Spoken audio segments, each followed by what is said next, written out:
Et bonjour à tous, bienvenue pour cette petite vidéo tier list.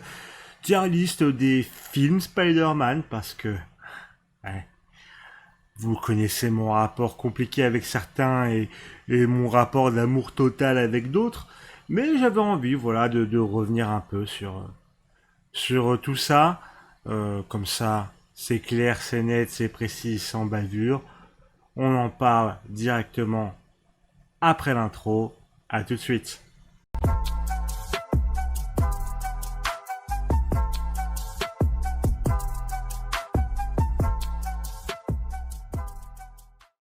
Et bah c'est parti. Alors comme d'hab, petit descriptif des catégories pour cette petite tier list Spider-Man, le GOAT, le meilleur, voilà, c'est la meilleure araignée de quartier si je puis dire.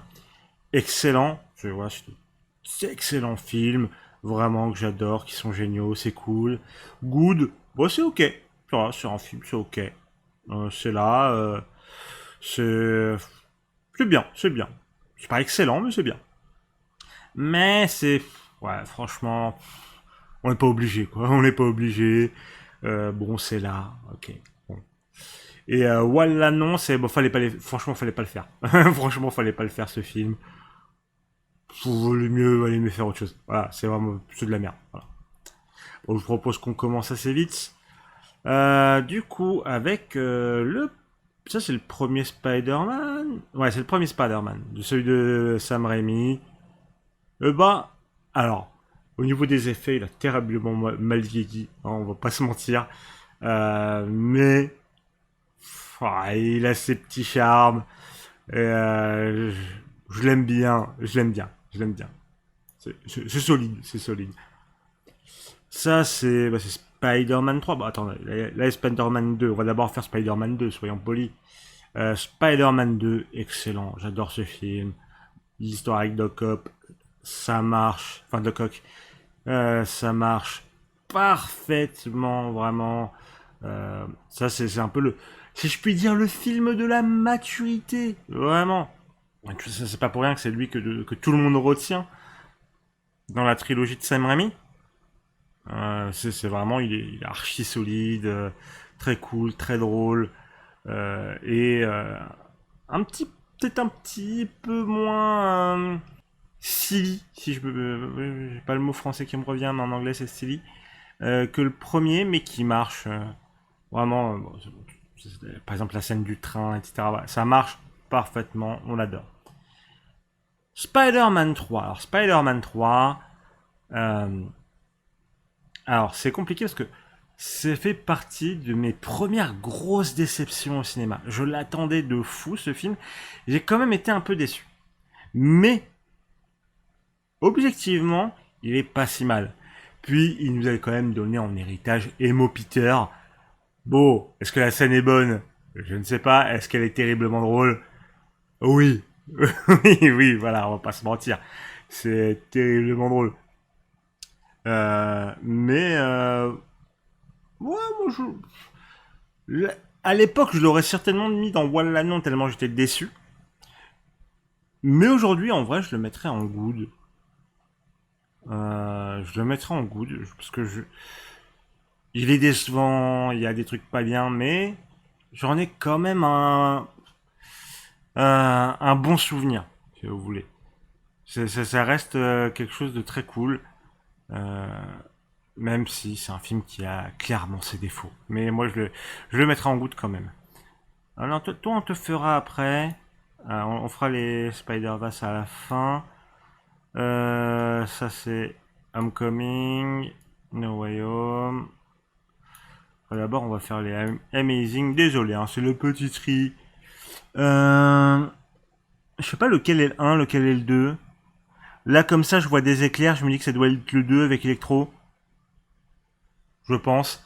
Donc, on va considérer que ça, c'est Amazing Spider-Man 1, Amazing Spider-Man 2. Hein, voilà. Donc, Amazing Spider-Man 1. Bah, moi, je le mets en good. Je l'aime bien. Je l'aime bien, Amazing Spider-Man 1. Moi, je trouve vraiment qu'il y a une belle alchimie entre Andrew Garfield et Emma Stone. Ça marche très très bien. L'intrigue en elle-même fonctionne. J'aime les personnages. J'aime le setup le setup de ce Peter Parker. Je l'aime beaucoup. Alors, bon, on en parlera peut-être plus à la fin de lequel est le meilleur Spider-Man en termes d'acteurs entre Tobey Maguire, Andrew Garfield et Tom Holland. Mais moi j'ai bien aimé ce qu'ils ont fait du personnage dans ce Amazing Spider-Man 1. Par contre, Amazing Spider-Man 2, pardon, c'est compliqué. Dans le sens où j'hésite entre mais et voilà non. Euh, Moi je vais le mettre en voilà non. Vraiment. C'est... Il y a des bonnes idées de réal, que ce soit d'ailleurs dans le Amazing Spider-Man 1 aussi, il y a des très bonnes idées de réal. Dans le 2, il y en a aussi. Il y a des trucs qui fonctionnent. Mais je sais pas, ce film, j'y arrive pas.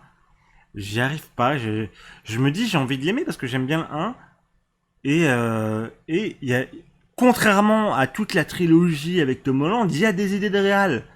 Donc je me dis, ça doit être, c'est que ça doit pas être si mal.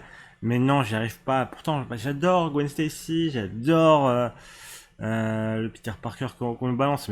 Mais Electro, mange tes morts. Green Goblin, mange tes morts. Le teasing sur le rhino, mange tes morts. Euh, j'arrive pas, en fait, j'arrive surtout pas à croire aux méchants de ce film.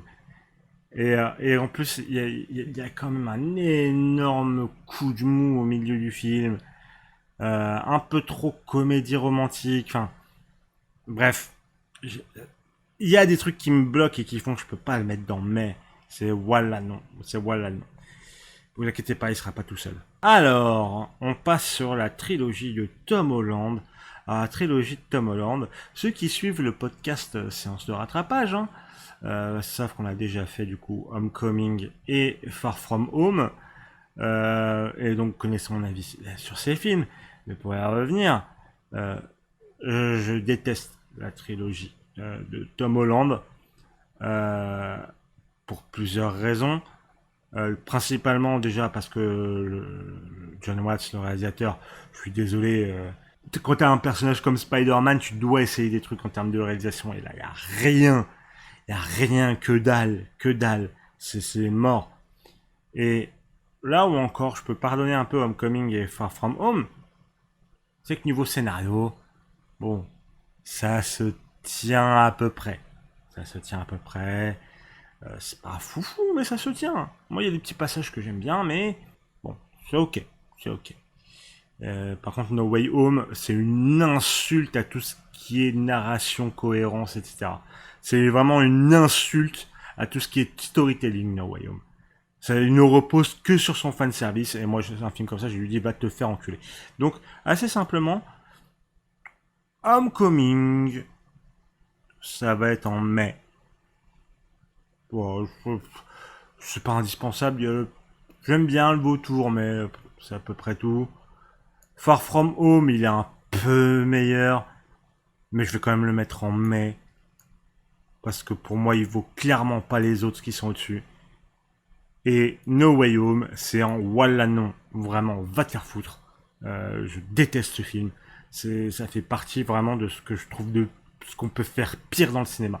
Vraiment. No Way Home, vraiment en termes de storytelling, c'est une insulte ce film. Une insulte. Donc c'est non. C'est No Way Home, ça dégage. Mais heureusement, les Spider-Verse, on va pas tergiverser très longtemps. Hein. C'est tous les deux des excellents films. Artistiquement, c'est incroyable. Scénaristiquement, ça raconte des choses intéressantes. Ça fait du très bon storytelling, à la fois visuel et, dans les dialogues qui sont incroyablement bien écrits. C'est beaucoup de show don't tell. Ouais, beaucoup de... Enfin, ça raconte beaucoup de choses. Les musiques sont incroyables. Enfin, franchement, c'est la folie. J'attends beaucoup, vraiment, du troisième épisode. Comme je l'ai dit dans ma review de Across the Spider-Verse, s'il se rate pas sur le troisième, ce sera très certainement l'une des meilleures trilogies de l'histoire du cinéma. Vraiment, vraiment, je mâche pas mes mots, ça sera le cas. Mais il faut pas rater le troisième. J'adore ce qu'ils ont fait du personnage de Miles. J'adore le méta-message dans le Across the Spider-Verse vis-à-vis du personnage de Miles. C'est très bien écrit. Vraiment très bien écrit. Et puis encore une fois, c'est visuel, mais c'est fou. C'est fou. Et puis il y a tellement de personnages que je trouve incroyablement attachants que j'ai envie de soutenir, etc. Donc vraiment, les Spider-Verse, pure dinguerie. Bon, on va trier tout ça. Oui, oui j'avais pas mis de catégorie PTDRTQ parce que bon, je les ai tous vus, pas besoin de se faire chier. Alors, le Walla, non, c'est déjà trié. Ici, ouais, c'est déjà trié. Le premier Amazing Spider-Man, je pense que je le préfère aux deux autres. C'était un. Et. Désolé pour Spider-Man 2, mais je préfère ces deux-là. Et je trouve que Across the Spider-Verse est un meilleur film, mais ça va dépendre aussi beaucoup de Beyond the Spider-Verse. Mais quand même, j'ai pris incroyablement mon pied sur Across the Spider-Verse. Ce qui donne donc à peu près ça pour cette tier list des films Spider-Man, sur laquelle on reviendra rapidement quand je ferai ma review de Beyond the Spider-Verse, quand ça arrivera, bien entendu. En tout cas, ça me semble plutôt honnête. Je pense que les fans de Tom Holland vont me tomber dessus, mais c'est pas grave, vous êtes deux. Donc, ça me va bien. Mais voilà. Certains diront que je suis peut-être un peu dur avec les films de Sam Raimi, mais bon, non, je trouve que c'est honnête. Je trouve que c'est honnête. Bref, on est plutôt pas mal. Alors, désolé, petite pause dans la vidéo parce que j'ai oublié, avant la fin de celle-ci, de vous parler du coup de comment je considère les différents acteurs qui ont joué Spider-Man, donc Tobey Maguire, Andrew Garfield et Tom Holland. Alors, je suis assez consensuel là-dessus. Pour moi, Tobey Maguire, c'est le meilleur Peter Parker. Andrew Garfield, c'est le meilleur Spider-Man. Tom Holland, c'est un mix plutôt ok des deux. Mon préféré est Andrew Garfield. J'aime beaucoup son setup. J'aime beaucoup son interprétation et sa relation avec Gwen Stacy. Ensuite, je mettrais celui de Tobey Maguire, mais plus pour une valeur sentimentale, je pense. Et Tom Holland, bien que pour moi, ce ne soit pas le plus grand défaut de la trilogie du MCU, je l'apprécie quand même globalement, mais je le mettrai quand même en dernière position, même si globalement, il reste ok. Voilà, on peut reprendre la fin de la vidéo.